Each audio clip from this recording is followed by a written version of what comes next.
शुरू हो गया वीडियो, देखिए छोड़।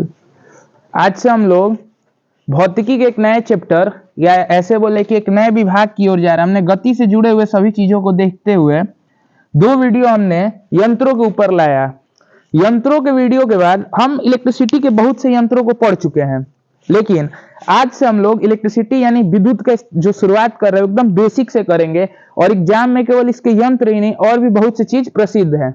ठीक, सबसे पहले हमको यही पढ़ना है कि विद्युत का खोज बोले या विद्युत का बात किसने किया था। सबसे पहले विद्युत का बात किसने किया था, तो ये सब अंग्रेजी नाम है, इसको नाम को इंग्लिश में लिखिए या हिंदी में, कोई दिक्कत नहीं है। आपको यहाँ पे 3 इंसान के बारे में पढ़ना पड़ेगा, ध्यान से सुनिए। आपको यहाँ पे 3 इंसान के बारे में पढ़ना है। जो सबसे पहला इंसान है वो है विलियम गिलबर्ट। कौन है?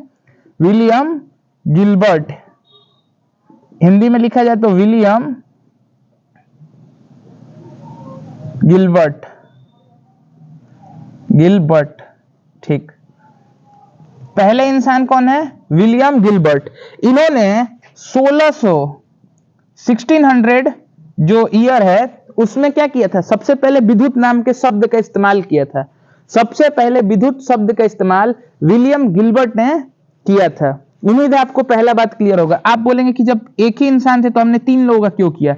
अच्छा देखिए, होता यह है कि कोई किसी बात का चर्चा तो कर दे लेकिन उसके बारे में लोगों को ज्यादा समझा नहीं पाए। ऐसा उदाहरण मैंने गैलीलियो के जमाने में भी दिया था कि गैलीलियो गति के क्षेत्र में वही काम हुआ, न्यूटन समझा दिए और गैलीलियो समझा नहीं पाए। ठीक उसी तरह पहली बार इन्होंने नाम तो ले लिया लेकिन इनसे लोग ज्यादा संतुष्ट नहीं हुए। 2 लोगों का और योगदान था जिन्होंने लोगों को संतुष्ट करने में मदद किया। एक थे बेंजामिन फ्रैंकलिन। कौन थे? Benjamin Franklin. और तीसरे तो बहुत प्रसिद्ध इंसान जिसका नाम है माइकल फैराडे। क्या नाम है? Michael Faraday. हिंदी में लिखा जाए तो बेंजामिन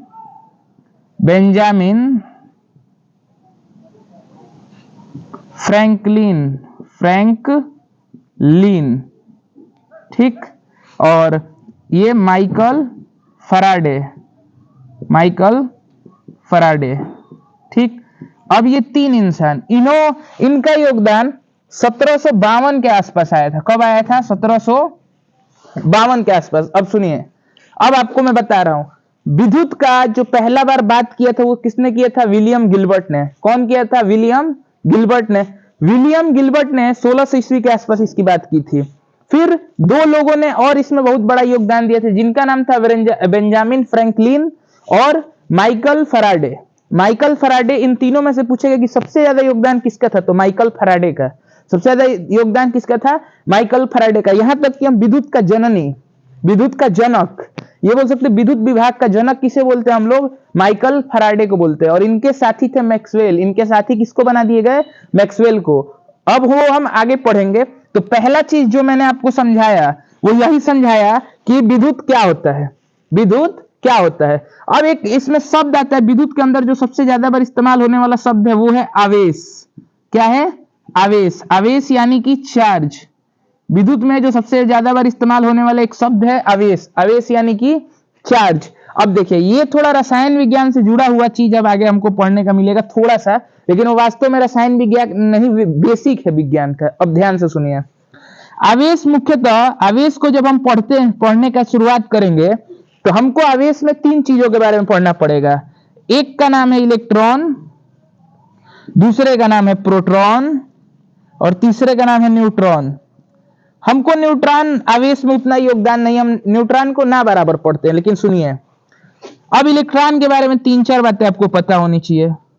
पहली बात, इलेक्ट्रॉन पे चार्ज कैसा होता है, आवेश कैसा होता है, तो ऋणात्मक होता है, निगेटिव होता है। कैसा होता है?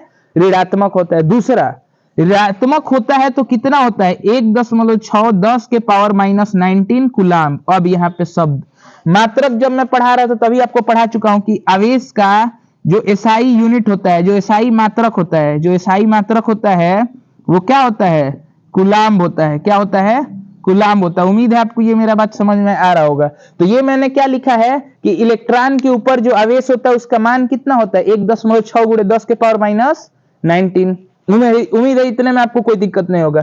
फिर पूछता ही है कि इलेक्ट्रॉन का खोज किसने किया था, तो जे थॉमसन ने किया था।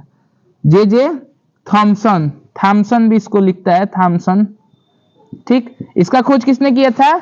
जे थॉमसन ने किया था। इलेक्ट्रॉन के ऊपर आवेश कितना होता है और इसका खोज किसने किया था, हम ये दोनों चीजों को देख लिए। ठीक है, अब कहता है इलेक्ट्रॉन का वजन कितना होता है, तो 9.1 10 के पावर -31 kg। ठीक, ये मैंने क्या लिखा है, इलेक्ट्रॉन का द्रव्यमान। क्या लिखा है, इलेक्ट्रॉन का द्रव्यमान। अच्छा देखिए, इसको दशमलव में थोड़ा बुकों में अंतर आता रहता है, इसीलिए हमने इसको ज्यादा दशमलव में खींचने की कोशिश नहीं की। आपको सीधे याद रखना है इसका द्रव्यमान कितना होता है, 9.1 गुणे 10 के पावर -31। उम्मीद है ये तीन बातें आपको समझ में आ रही होगी। पहला, इलेक्ट्रॉन के ऊपर कैसा चार्ज होता है, तो आवेश कैसा होता है, निगेटिव, ऋणात्मक होता है। दूसरा, ऋणात्मक होता है तो कितना होता है, 1.6 गुणे 10 के घात -19 कूलाम। ठीक, दूसरा, जे थॉमसन ने इसका खोज किया था। कौन किया था, जे थॉमसन ने। अच्छा, जे थॉमसन निवासी कहां का था, तो ये एक अंग्रेज था। क्या था, अंग्रेज था। आपको याद होना चाहिए, ऐसे पूछेगा तो नहीं, लेकिन फिर भी आपको याद होना चाहिए कि जे थॉमसन कहां का निवासी था। जे थॉमसन कहां का निवासी था, तो जे थॉमसन अंग्रेज था। और इसने कब किया था खोज, तो 1897 के आसपास। इसने इलेक्ट्रॉन का खोज कब किया था, 1897 के आसपास किया था। अच्छा देखिए, किसी भी चीज का खोज एक दिन में नहीं हो जाता है, उसके लिए वो बहुत से क्रियाकलापों को करता है, बहुत से एक्सपेरिमेंट, प्रयोगों को करता है। तो वो सभी प्रयोग मिला के उसको 1-2 साल लग जाता है। इसीलिए किसी बुक में 1 साल इधर देता है, 1 साल उधर देता है, लेकिन हम बीच का लेते हैं। क्या, कि 1897 के आसपास इलेक्ट्रॉन का खोज हुआ था। तो इलेक्ट्रॉन के बारे में आपको इतना बात याद रखना है। मान लीजिए आवेश के अंदर इलेक्ट्रॉन आया, तो आपको इलेक्ट्रॉन के बारे में इतना बात याद रखना है। अब सुनिए, प्रोटॉन क्या होता है, ध्यान से सुनिए। प्रोटॉन के ऊपर पहली बात कैसा आवेश होता है, तो पॉजिटिव। इसका भी द्रव्यमान उसी के बराबर होता है, 1.6 10 के पावर -19 कूलाम। मतलब इलेक्ट्रॉन और प्रोटॉन द्रव्यमान के आवेश के मामले में क्या होते हैं, एक बराबर होते हैं। बस उनमें अंतर क्या होता है, तो उनकी प्रकृति का, ये ऋणात्मक होता है तो ये धनात्मक होता है, मतलब ये निगेटिव होता है तो ये क्या होता है, पॉजिटिव होता है। अब सुनिए, जिस तरह, अच्छा अब यहां पे बहुत बड़ा दिक्कत होता है लड़कों को। लड़के आप जिससे भी पूछेंगे वो आपको प्रोटॉन के खोजकर्ता रदरफोर्ड को बताएंगे। किसको बताएंगे, रदरफोर्ड को। रदरफोर्ड धनात्मक आवेश का खोज करता था। लोगों को लगता है कि प्रोटॉन के ऊपर भी धनात्मक आवेश होते थे, इसका भी खोज रदरफोर्ड ने किया होगा, लेकिन ऐसा नहीं है। इसका खोज गोल्डस्टेन ने किया था। किसने किया था, गोल्डस्टेन ने। गोल्डस्टेन, ध्यान से समझिए, गोल्डस्टेन। इसका खोज किसने किया था, गोल्डस्टेन ने किया था। क्यों मैं ऐसा बोल रहा हूं, देखिए याद रखिएगा यहीं बगल में, नहीं तो आप दिक्कत होगा आपको। न्यूक्लियस एक शब्द होता है, न्यूक्लियस का मतलब गर्भ। एक परमाणु के अंदर जो गर्भ पाया जाता है उसके ऊपर धनात्मक चार्ज होता है, और इसका खोज रदरफोर्ड ने किया था। किसने किया था, रदरफोर्ड।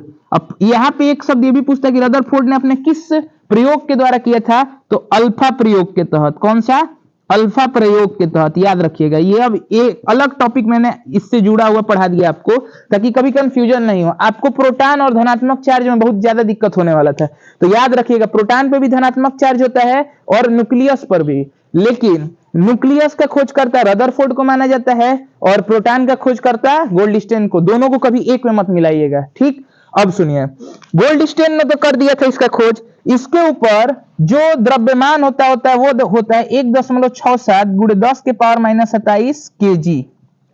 अब देखिए, आपको ज्यादा कुछ अभी समझ में नहीं आएगा, मैंने बस आपको मात्रा बताया कि जिस तरह इलेक्ट्रॉन का वजन इतना होता है, उसी तरह प्रोटॉन का वजन भी इतना होता है। मैं कुछ नहीं बताते जा रहा हूं, जो चीज इलेक्ट्रॉन में हुआ वही चीज हम किस में बात कर रहे हैं, प्रोटॉन में। इलेक्ट्रॉन में इलेक्ट्रॉन के आवेश के बारे में पढ़े, कैसा होता है, कितना होता है, फिर उसका खोजकर्ता कहां के निवासी थे, कब किए। फिर क्या पढ़ा हमने, इलेक्ट्रॉन का वजन कितना होता है, ठीक।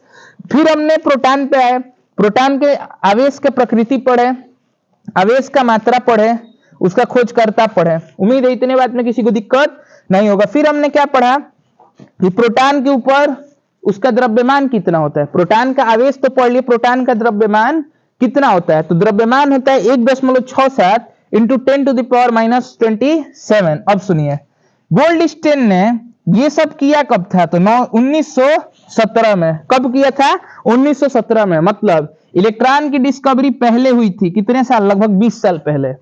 किसी किसी बुकों में 26 साल तक दे देता है, ठीक। इलेक्ट्रॉन का खोज 1897 में जे थॉमसन के द्वारा हुआ था, और इसका लगभग 1917, इसको 1920 तक किसी किसी बुक में भी हमें देखने को मिल जाएगा, किसी बुक में 1915 भी, लेकिन सबसे ज्यादा जो देखने को मिलता है वो है 1917। इसके पीछे का कारण वही है, आप जब साइंस पढ़ेंगे तो आपको पता लगेगा कि गोल्ड स्टैंड ने भी कितने चरणों में अपने एक्सपेरिमेंट को किया था, उसमें से कुछ चरण वो 1916 में किया, कुछ 1917 में किया, तो यही इसके पीछे का कारण है। न्यूट्रॉन के बारे में हमें आवेश में कोई योगदान नहीं होता, तो इसके बारे में ज्यादा पढ़ना नहीं, बस इसके खोजकर्ता कौन है, तो इसके खोजकर्ता है चैडविक। कौन है? James Chadwick. पूरा नाम है इनका जेम्स चैडविक, जेम्स चैडविक, याद रखिएगा इनका पूरा नाम क्या है, जेम्स चैडविक। आगे सुनिए, न्यूट्रॉन के खोजकर्ता कौन है, जेम्स चैडविक। इस पे चार्ज आवेश का प्रकृति कैसा होता है, तो ना ही ये धनात्मक होता है ना ही ये ऋणात्मक होता है, ये होता है न्यूट्रल, मतलब ये होता है इस पे सामान्य। क्या होता है?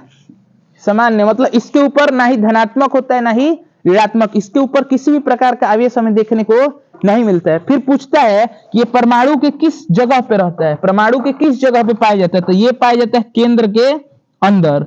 सेम वही बात, प्रोटॉन भी कहां पाया जाता है, केंद्रक के अंदर, केंद्रक या केंद्र के। लेकिन इलेक्ट्रॉन कहां पाया जाता है, तो केंद्रक के बाहर अपने अक्ष में। कहां पे? अपने अक्ष में, मतलब इसका केंद्रक के बाहर अपना जगह बना होता है जिसमें ये घूमता रहता है। गोल गोल वाले रास्ते को क्या बोलते हैं हम लोग? अक्ष बोलते हैं। एक बार ध्यान से बोर्ड को देखिए, हमने इलेक्ट्रिसिटी से शुरुआत की कि सबसे पहले विद्युत के बारे में किसने बात किया था, हमने वहां से शुरुआत करके फिर हमने आवेश के ऊपर एंट्री किया। तो आवेश पढ़ते वक्त हमको आवेश पढ़ने से पहले क्या पढ़ना पड़ा कि इलेक्ट्रॉन क्या होता है, प्रोटॉन क्या होता है और न्यूट्रॉन क्या होता है। अब देखिए, मैं इसको एक एक करके प्रश्न लिखवाऊं तो बहुत बड़ा वीडियो बनेगा, लेकिन मैंने इसमें अनगिनत कम से कम 20 से 25 क्वेश्चन कवर किए हैं। जो आपको विद्युत क्षेत्र से कहीं क्वेश्चन बनेगा तो इसके बीच का ही बनेगा। अभी विद्युत हम एक वीडियो में पूरा तो कर नहीं पाएंगे, विद्युत हम दो छोटे छोटे वीडियो एवरेज ही लाएंगे, लेकिन दो वीडियो, जिसमें पहला वीडियो ही बहुत इंपॉर्टेंट है। क्यों? क्योंकि ये सब चीजें रसायन विज्ञान से भी जुड़ी हैं और भौतिकी से भी जुड़ी है। तो देखिए, टीचर का मन किया कि रसायन विज्ञान के नाम पे भी इसे दे सकता है, नहीं तो भौतिकी के नाम पे। तो जो चीजें दो तीन विषयों के अंदर आती हैं उन सब चीजों का एग्जाम में आने का प्रोबेबिलिटी ज्यादा होता है। फिर हमने इलेक्ट्रॉन के बारे में पूरा बात पढ़ लिया, प्रोटॉन पढ़ लिया, न्यूट्रॉन पढ़ लिया। उम्मीद है इतने में किसी को दिक्कत नहीं होगा। मैंने बोला कि प्रोटॉन के कारण लोगों को बहुत ज्यादा डाउट हो जाता है, इसीलिए मैंने प्रोटॉन से और जिससे डाउट होता है वो है न्यूक्लियस, उसको पढ़ाने की कोशिश किया कि न्यूक्लियस जो होता है उसको हम लोग परमाणु के गर्भ को न्यूक्लियस बोलते हैं हम लोग। और सुनिए, इसके ऊपर कौन सा आवेश होता है, तो पॉजिटिव, मतलब धनात्मक। इसका खोज रदरफोर्ड ने किया था और ये एक अपने एक्सपेरिमेंट के तहत किया था, अपने एक प्रयोग के तहत। उस प्रयोग का नाम है अल्फा प्रयोग। क्या नाम है?